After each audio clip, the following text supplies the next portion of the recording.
রাজ্যে ক্রীড়া আন্দোলনে এক নতুন অধ্যায় সূচিত হলো রবিবার। ত্রিপুরা অলিম্পিক অ্যাসোসিয়েশনের উদ্যোগে প্রথমবারের মতো শুরু হলো ত্রিপুরা স্টেট গেমস।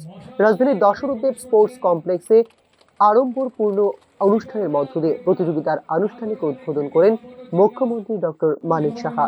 এই রাজ্য স্তরের ক্রীড়া আসর 23 ও 24 ফেব্রুয়ারি অনুষ্ঠিত হবে রাজ্যের বিভিন্ন প্রান্তে। অনুষ্ঠানে বক্তব্য রাখতে গিয়ে রাজ্য ক্রীড়া অবকাঠামোর উন্নয়ন, প্রতিভা অন্বেষণ এবং জাতীয় ও আন্তর্জাতিক পর্যায়ে সাফল্য অর্জনের লক্ষ্যে সরকারের প্রতিশ্রুতির কথা তুলে ধরেন মুখ্যমন্ত্রী ডক্টর মানিক সাহা। যে ত্রিপুরার যে অলিম্পিক অ্যাসোসিয়েশন ছিল, কি অবস্থায় ছিল, আমাদের সরকার আসার পর এখন পর্যন্ত বিভিন্ন জায়গায় আজকে সেটা যদি আমি বলি যে আমাদের যে রাজনীতিই হোক, খেলাধুলার মাঠেই হোক, বিভিন্ন ক্ষেত্রে শিক্ষা জগতেই হোক, সব জায়গার মধ্যে যেভাবে একটা পলিউশনের অবস্থা, পলিউটেড করেছিল, সেই জায়গায় আজকে আমাদের সাফাইয়ের কাজ করতে হয়েছে।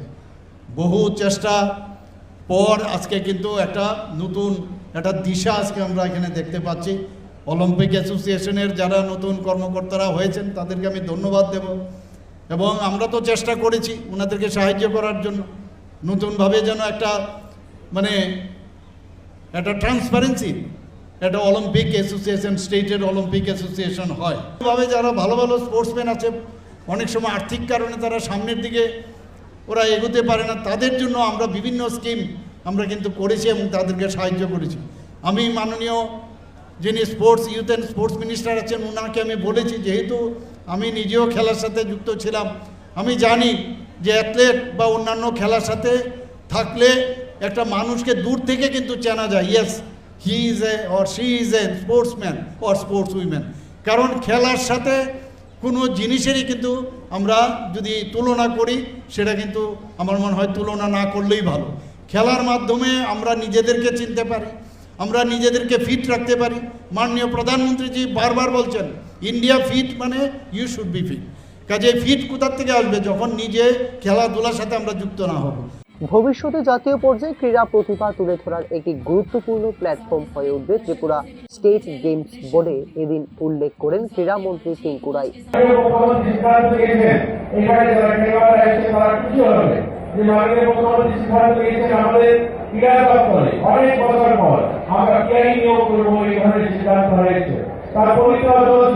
এবং এই পরীক্ষার মধ্যে দিয়ে সিদ্ধান্ত হয়েছে যে সমস্ত ছেলেমেয়েরা ক্রীড়া ক্ষেত্রে বিভিন্ন মেডেল জয়ী হয়েছে, যারা ন্যাশনাল লেভেলে পার্টিসিপেট করছে বা রাজ্যভিত্তিক টুর্নামেন্টে তারা গোল্ড মেডেল বা সিলভার মেডেল জয়ী হবে, তাদের জন্য সেই ইন্টারভিউতে বসতে পারে।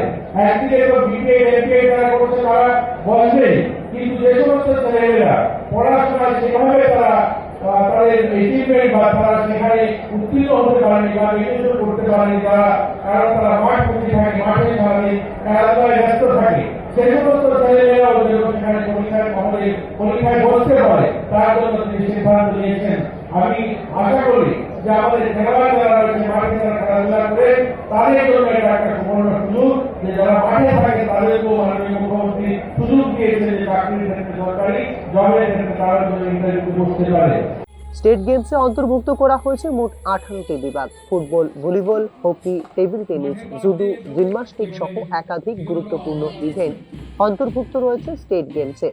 বিশেষভাবে উল্লেখযোগ্য, প্রথমবারের মতো এই আসরে অন্তর্ভুক্ত করা হয়েছে গলফ, যা রাজ্যের ক্রীড়া পরিমণ্ডলে বৈচিত্র্য ও আধুনিকতার সংযোজন ঘটাবে বলে মনে করছেন ক্রীড়া মহল। রাজ্যের ক্রীড়া প্রতিভাকে বিকশিত ও বিকেন্দ্রীকরণের লক্ষ্যেই ধলাই ও গোমতী জেলা সহ বিভিন্ন জেলায় নির্ধারণ করা হয়েছে খেলার ভেন্যু। প্রায় 3000 খেলোয়াড় এবারের প্রতিযোগিতায় অংশ নিচ্ছেন, যা রাজ্যের ক্রীড়া ইতিহাসে এক উল্লেখযোগ্য সংখ্যাগত উপস্থিতি। ত্রিপুরা স্টেট গেমস ভবিষ্যতে রাজ্যের বার্ষিক ক্রীড়া ক্যালেন্ডারের অন্যতম প্রধান ইভেন্টে পরিণত হতে পারে বলে মনে করছেন ক্রীড়া মহল। Bureau report, news now.